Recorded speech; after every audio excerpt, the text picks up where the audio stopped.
Hello अस्सलाम वालेकुम and welcome back to my YouTube channel. उम्मीद करती हूँ आप सब खैरियत से होंगे, ठीक ठाक होंगे और बहुत अच्छे होंगे और तमाम पुरस्कार हरकतों से बहुत बहुत बहुत महफूज होंगे। तो अगर अभी तक आपने मेरे चैनल को सब्सक्राइब नहीं किया तो वो देखिए नीचे कॉर्नर में एक लाल कलर का सब्सक्राइब का बटन होगा, तो चले शाबाश जाके पहले उसको ना दबाएं, उस पर एक थप्पड़ मार दें और साथ ही साथ उसके साथ एक बेल आइकन होगा, उसको भी प्रेस कर दें ताकि आपको मेरी वीडियोस की नोटिफिकेशन सबसे पहले मिल जाया करे और आप मेरे पहले व्यूवर बन जाया करें। जिससे आपको तो कोई घंटा फ़र्क नहीं पड़ता, बट मेरे लिए वो बहुत बड़ी बात होती है कि फ़ौरन से पहले मेरी कोई स्टोरी देख रहा है। खैर, आज की जो स्टोरी है वो हमें मिस राना रियाज की ने भेजी है, तो चलें उन्हीं से उनकी ज़ुबानी सुनते हैं ये स्टोरी। तो पॉपकॉर्न्स लें, ब्लैंकेट्स लें, लाइट ऑफ करें and let's get into the video. अस्सलाम वालेकुम स्पूकी रोज, उम्मीद करती हूँ आप खैरियत से होंगी। अच्छा, आज की जो स्टोरी है वो मेरे घर की है जहाँ मैं शादी करके आई। वो अच्छा खासा पुराना था जो हिंदुओं के दौर में का बना हुआ था। मेरे शादी से पहले मेरे ससुराल वालों ने कुछ सेटिंग करवाई थी। जब से मैंने वहाँ रहना शुरू किया तब से मैंने कभी नोट तो नहीं किया, लेकिन शायद ही कोई दिन ऐसा हो जो जिस दिन मेरे और मेरे हस्बैंड की लड़ाई ना हो, और अक्सर तो पूरे घर से मेरी लड़ाई हो जाया करती थी। वजह कभी तो बहुत ही मामूली सी होती थी, लेकिन लड़ाई बहुत ज़्यादा होती और अक्सर बिला वजह भी हो जाती थी। अब अल्लाह ने मुझे वहाँ एक बेटी से नवाजा जिससे मैं बहुत खेलती और उसका बहुत ख्याल रखती। खैर, घर का थोड़ा माहौल भी अच्छा हुआ उसके होने के बाद। उस घर की जो सीढ़ियाँ थी वो बहुत ही अजीब सी ओल्ड स्टाइल और खौफनाक थी। मेरे दिल ही नहीं करता था उस जगह जाने का। पता नहीं, मुझे वहाँ से खौफ सा आता था। वहाँ किसी की मौजूदगी का एहसास भी होता था।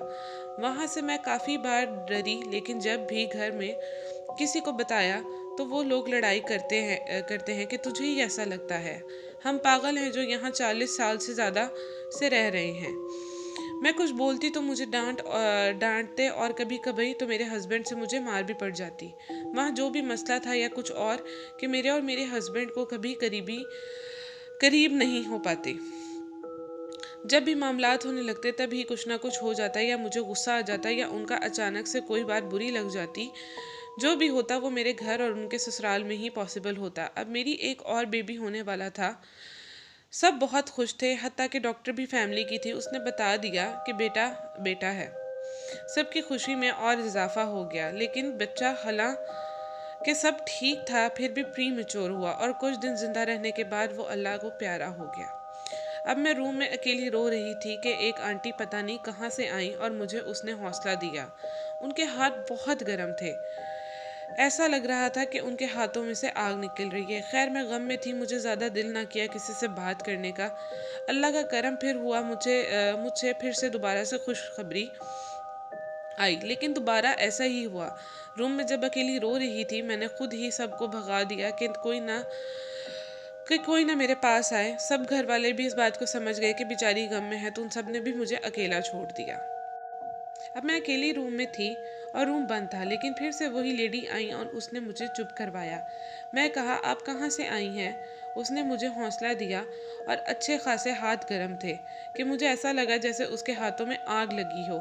और उनके जाने के बाद मैंने नोटिस किया कि जहाँ जहाँ से उन्होंने मुझे या मेरे दुपट्टे को टच किया वहाँ वहाँ से मैं और मेरा दुपट्टा हल्का हल्का जला हुआ था।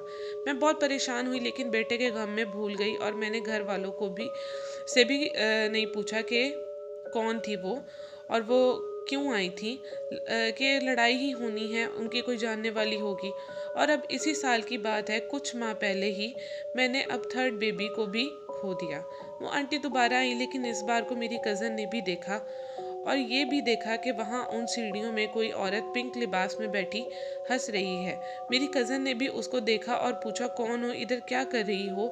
तो वो जैसे गोली की तरह ऊपर चली गई और मेरी कज़न में हिम्मत ना रही, वो उसकी इस हरकत को देख कर रोना शुरू हो गई। मैंने पूछा तो उसने मुझे नेक्स्ट डे अपने घर से कॉल करके बताया कि मैंने ये सब देखा था, तुम्हारी सीढ़ियों में मुझे भी उसके हंसने की आवाज़ें आई। नेक्स्ट डे मैंने हिम्मत करके कहा कि घर आपका है, आप भी यहाँ रहें, हमको रहने दें। वो घर लीगल भी नहीं है जो उसे आसानी से सेल कर सकते हम, वरना सेल कर देते। और ओल्ड स्टाइल इतना है कि रेंट भी नहीं दे सकते, मतलब रेंट पे भी नहीं चढ़ा सकते उसको। अब रोज़ का मामूल बन चुका है, वहाँ से रोज़ मुझे हंसने की आवाज़ें आती हैं। एक दिन मैं एक ड्रामा देख रही थी कि उस ड्रामे की एक्ट्रेस मुझे थोड़ी देर बाद सेहन में नज़र आई, जिसको देखकर मैं बेहोश हो गई और मैंने वो ड्रामा देखना ही छोड़ दिया खौफ के मारे। अब मुझे रोज़ाना वहाँ पे किसी न किसी चीज़ की मौजूदगी वाज़े तौर पे फ़ील होती है। मैंने बहुत लड़ाई की कि मुझे यहाँ से निकलने दो, लेकिन यहाँ पे कोई राज़ी नहीं होता। लेकिन अब मेरी बस हो चुकी है और मैं अलहदगी इख्तियार कर चुकी हूँ। मैं अब अपने मायके रहती हूँ और अपने ससुराल की खुशी गमी में शामिल ज़रूर होती हूँ, लेकिन मैं अपने ससुराल में अब नहीं रहती। हस्बैंड से भी ताल्लुकात कुछ बेहतर हो जाते हैं, फिर लड़ाई हो जाती है, कुछ बेहतर हो जाते हैं और फिर लड़ाई हो जाती है। मैं आप सबसे यही चाहती हूँ कि आप सब मेरे लिए दुआ करें कि या तो वो घर सेल हो जाए या उस घर का रेंट लग जाए और हम लोग की उस घर से जान छूट जाए, क्योंकि हम लोगों से अब बर्दाश्त नहीं हो रहा। तो अल्लाह करे कि आपकी उस घर से जान छूट जाए और अल्लाह आपके ससुराल वालों को, आपके शौहर को अक्ल अता करे कि वो आपकी बातों पे तवज्जो दें। और आपने खैर लास्ट में ये भी बताया था कि आपके घर वाले मौलवियों वगैरह को लाइक ये दीनी तरफ नहीं ज़्यादा जाते, लाइक दीन को मानते हैं बट ये जिन्नात वगैरह को कोई ख़ास तवज्जो नहीं देते। क्या कर सकते हैं आजकल की सोसाइटीज़ का। खैर हम लोग को भी मतलब जो लोग जिन्नात को मानते हैं उनको लोग जाहिल कहते हैं, इग्नोरेंट बोलते हैं, जो कि आजकल के साइंसी दौर में जस्टिफाइड है। लेकिन भाई साइंसी दौर में आप ये भी तो देखें कि कुरान पाक भी तो है।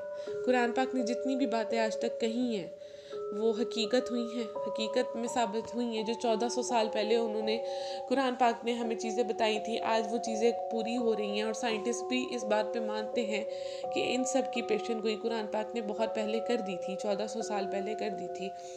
लेकिन हमारे लिबरल्स, हमारे बर्गर्स इस बात को नहीं समझते हैं और उनको हम जैसे लोग जाहिल लगते हैं जो कि अपने दीन को मानते हैं, अपने दीन को फॉलो करते हैं। तो हम जैसे लोग उनको जाहिल लगते हैं, इग्नोरेंट लगते हैं कि हम लोग जहालत फैला रहे हैं माशरे में और अनदेखी चीज़ों पे बिलीव करते हैं। तो भाई हमने खुदा को भी तो नहीं देखा, हमने अल्लाह को भी तो नहीं देखा ना, यकीन करते हैं ना हम उन पे, और अपनी जान से ज़्यादा यकीन करते हैं कि हम अपनी जान भी दे सकते हैं उस ज़ात के पीछे। तो जब उसी ज़ात ने बोला है कि ये चीज़ें बरहक है, तो फिर हम उस ज़ात की बात ही क्यों नहीं मानते। खैर मैं दुआ करती हूँ कि मिसराना आपके शौहर को अकल आए और वो अल्लाह करे कि उनमें, मुझे कहना नहीं चाहिए बट उनको आप पे हाथ नहीं उठाना चाहिए। और ये चीज़ गलत है कि आप बर्दाश्त भी कर रही हैं उनका हाथ उठाना, बट एक औरत है, औरत बर्दाश्त करने के सिवा क्या ही कर सकती है। माँ बाप शादी कर देते हैं और उसके बाद औरत को ही बर्दाश्त करना पड़ता है। पसंदगी करे तब भी औरत के गले में सांप है, ना पसंदगी करे घर वालों की मर्जी से कर ले तब भी सांप है। पसंदगी करते हैं तो घर वाले कहते हैं कि भाई अपनी मर्जी से की थी, देखभाल की तुमने किया था, हम तुम्हारी मर्जी के आगे कुछ नहीं कर सकते थे। और अगर घर वाले कर दे तो फिर वो कहते हैं बेटा सब्र कर लो, अब तुम्हारी किस्मत में लिखा था। औरत की ज़िंदगी बहुत बुरी होती है वैसे। खैर ये थी आज की हमारी स्टोरी। उम्मीद करती हूँ आपको आज की स्टोरी पसंद आई होगी। अगर आपको पसंद आई है तो प्लीज़ लाइक करें, कमेंट करें, सब्सक्राइब कर दें और आगे शेयर कर दें। और जल्दी जल्दी से मेरे 1000 सब्सक्राइबर्स कंप्लीट करवाएं। एक माइलस्टोन है जो कि हमें जल्दी से जल्दी रीच करना है, ताकि आप लोगों की ये स्पूकी रूज, आप लोगों की बहन की कोई इनकम स्टार्ट हो जाए।